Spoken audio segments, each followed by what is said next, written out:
वहां तो केवल एक बार सम्यक लिखा है, लिखा एक बार सम्यक लिख दिया, शुरू में लिख दिया तो तीनों में अपने आप लग जाता है। इसलिए सम्यक दर्शन, सम्यक ज्ञान, सम्यक चारण, तीनों की एकता ही। उसी प्रकार जो है नमो लोए सब्ब साउरम,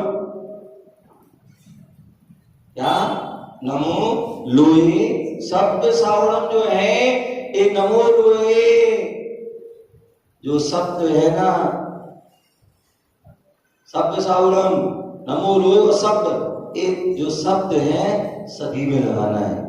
नमो लोए शब्द अरिहंतारम, नमो लोए शब्द सिद्धारम, नमो लोए शब्द आर्यम, नमो लोए शब्द, नमो लोए शब्द, तो ये सब में लगा। तो इसलिए नमो लोए सब अरिहंता, लोक के सभी अरहंतों को नमस्कार हो, भूत के भी अरहंतों को नमस्कार हो, और जो वर्तमान में मोक्ष जा रहे हैं, मतलब अनंत पद को प्राप्त हो रहे हैं, विदेश क्षेत्र आदि, उनको भी, और भविष्य में जो मोक्ष जाएंगे उनको भी नमस्कार। इसी प्रकार नमो लोए सब सिद्धारम, लोक के सभी सिद्धों को नमस्कार। जो भूत में चले सिद्ध हो गए, जो वर्तमान में हो रहे हैं विदेश क्षेत्र आदि में, उनको भी, और आगे भी जो होंगे सिद्ध, उन सबको नमस्कार।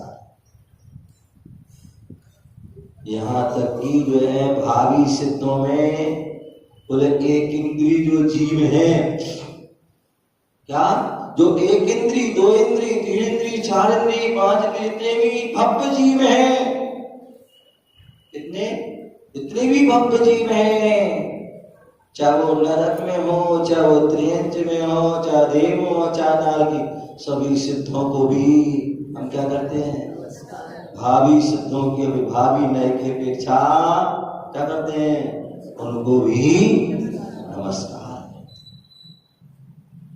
तो बंदित सब सिद्धे, बोले सभी सिद्धों को नमस्कार हो, क्या हो, सभी सिद्धों को नमस्कार हो। वो सिद्ध कैसे हैं, कैसे हैं, उन्होंने ध्रुव अवस्था को प्राप्त कर लिया है। हम सभी क्या है, अध्रुव हैं, क्या है, अध्रुव है पर्याय आदि की दृष्टि से, क्योंकि हमारी पर्याय जो है नित्य प्रति क्षण जो है क्षणभंग है, नष्ट होगी। आज हम मनुष्य की पर्याय में, कल जाके पता नहीं क्या है, ये पर्याय अध्रुव है, इसे हम अनित्य भी कह देते हैं, नष्ट हो जाए, क्षणभंग और विनाशिक है, अध्रुव है। लेकिन सिद्ध की जो पर्याय है, क्या है, जो कर्मों से रहित पर्याय है, ऐसी पर्याय नहीं है, ये शरीर उद्गलित शरीर नहीं है, वहां पर आत्मा की जो है उसको सिद्धत्व की जो पर्याय है, वो जो एक बार उन्होंने प्राप्त कर ली, अब वो क्या है, जो है ध्रुव हो गई, शाश्वत हो गई। अब वो अनादि अनादि अनंत समय तक जो है वो वैसी रहेगी, कर्मों से रहित अवस्था, अष्ट गुणों से सहित अवस्था, और वही अष्टम भूमि, ईसत प्रावत भूमि, जहां पर सिद्ध शिला, वहीं पर अब रहेंगे। अब वहां से कहीं आने जाने का उनको, कहीं आने जाएंगे नहीं, अब वहीं पर। और कैसे हैं, हम तो चलायमान हैं, बैठे भी फिर भी चलायमान हो रहे हैं, फिर नीचे फिर ऊपर, कहीं कुछ आंखें हिलेंगे, मन हिल रहा है, सब कुछ हिल रहा है, और जन्म से लेके मृत्यु तक हिलती रहता है, हिलता है। लेकिन वहां सिद्ध भगवान कैसे हैं, जैसे मंदिर के मूल लायक होते ना, कैसे होते हैं? अचल। एक चल प्रतिमा होती है, एक अचल प्रतिमा। जो विमान आदि में प्रतिमा जाती है, अभिषेक में आती है, वो सब क्या है?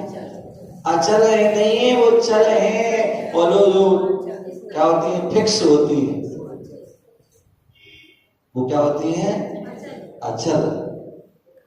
लेकिन जो है यहाँ की प्रतिमा तो फिर भी हो सकता है, कभी जो है मंदिर जीर्ण हो जाता है, कुछ हो जाता है, फिर भी उनको क्या कर देते हैं? अचल से चल कर देते। लेकिन वहां जो सिद्ध भगवान जो हो जाते हैं, वो कैसे हो जाते हैं? एक बार सिद्धत्व पद को प्राप्त हो गए तो फिर वो अचल हो गए। अब कोई उनको हिला नहीं सकता। क्या कोई मनुष्य क्या द्रज का कोई भी उनको हिला नहीं सकता। वो तो वह जो है सब भी शुद्ध शुद्ध नया सब शुद्ध नया सिद्ध, सब सिद्ध भगवान वहां एक सिद्ध में भी अनंत सिद्ध जो है विराजमान हो जाते हैं। ऐसा उनमें अवगान आदि जो है गुण होता। किसी प्रकार का किसी कोई बाधा नहीं होती। बाधा किनको होती? जो कर्म से सहत होते उनको बाधा होती है। अभी कोई दो चार लोग बैठे, चार और आ जाए तो फिर देखो एक दूसरे को धक्का मुक्की हो जाएगी। किसी का पैर में कोई बैठे, कोई कमर में धक्का लेके कुछ।